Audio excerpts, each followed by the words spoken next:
Et l'unité, il y a ceux qui en parlent et puis il y a ceux qui la font. Quand on a fait le Parlement de l'Union populaire, par exemple, qu'on a installé ce dimanche dernier au meeting de Jean-Luc Mélenchon, on avait des gens issus de tous les bords de la société civile. On a par exemple Aurélie Trouvé, qui est l'ex-porte-parole et dirigeante d'Attaque. C'est pas rien. On a des écrivains, des écrivaines, je pense à Annie Ernaux. Là, c'est la société civile. Moi, je suis pas d'accord, nos idées sont pas faibles. Voilà. Il y a la question du fond politique du programme, et puis quelles sont les aspirations qu'on porte. Vous voyez, avec Jean-Luc Mélenchon, je pense qu'on se situe à ce carrefour-là, entre la puissance de nos idées, et elles sont puissantes, je le dis et je l'affirme. Vous avez aujourd'hui une jeunesse, vous avez aujourd'hui une jeunesse, par exemple, qui manifeste pour la lutte écologique. Vous avez une jeunesse qui se mobilise qui a soif d'égalité, de justice. Qui s'abstient. Et le but, c'est d'aller chercher les abstentionnistes, pas les gens qui votent déjà. Ceux-là, ils vont faire leur choix. Et en conscience, c'est normal qu'il y ait des projets parfois. Vous savez, je pense que la question qui se pose, c'est aussi et peut-être surtout celle de la détermination. Voilà.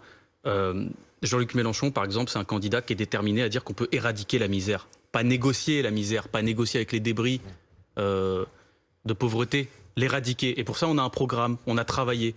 Je veux dire, au bout d'un moment, David Guiraud, il y a cette question-là. Il est très bien, Jean-Luc Mélenchon, sauf qu'aujourd'hui, dans les sondages, il fait moitié moins de ce qu'il a fait dans les sondages. En 2017.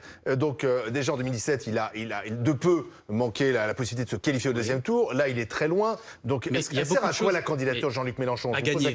À gagner. Parce que vous regardez les sondages. Vous pensez que Jean-Luc Mélenchon peut gagner? Que ça soit clair. Je vous en veux pas de regarder les sondages. C'est votre boulot. Mais vous les regardez aussi. Tout le monde les regarde, soyons pas hypocrites. Je regarde ce qui se passe dans la société. Oui. D'accord. Je regarde que dans les sondages, par ailleurs, par rapport à 2016, un an avant, etc., on n'était pas très loin du score qu'on a. On a fait 19%. Aujourd'hui, avec 19%, vous êtes au second tour. Je dis ça comme ça. Mais surtout, je regarde ce qui se passe dans la société. Pardon, ça reste important de se dire qu'il y a des gens qui ont besoin d'une candidature déterminée pour aller au bout de leurs idées. Vous savez, je le vois quand je parle avec des gens, y compris dans la rue, quand je me fais arrêter, quand on nous remercie de dire, écoutez, il n'y a plus que Jean-Luc Mélenchon qui ne baisse pas les yeux face à l'extrême droite et qui ne cède pas un pouce de terrain. C'est une question de détermination et une question importante. On a un programme, on est organisé et on a fait venir des gens autour de nous. Je prêche pas pour ma paroisse, je dis ça parce que je suis un militant et que le but c'est de faire progresser nos idées. Et aujourd'hui, il y a un vote efficace pour faire progresser nos idées, c'est celui de Jean-Luc Mélenchon.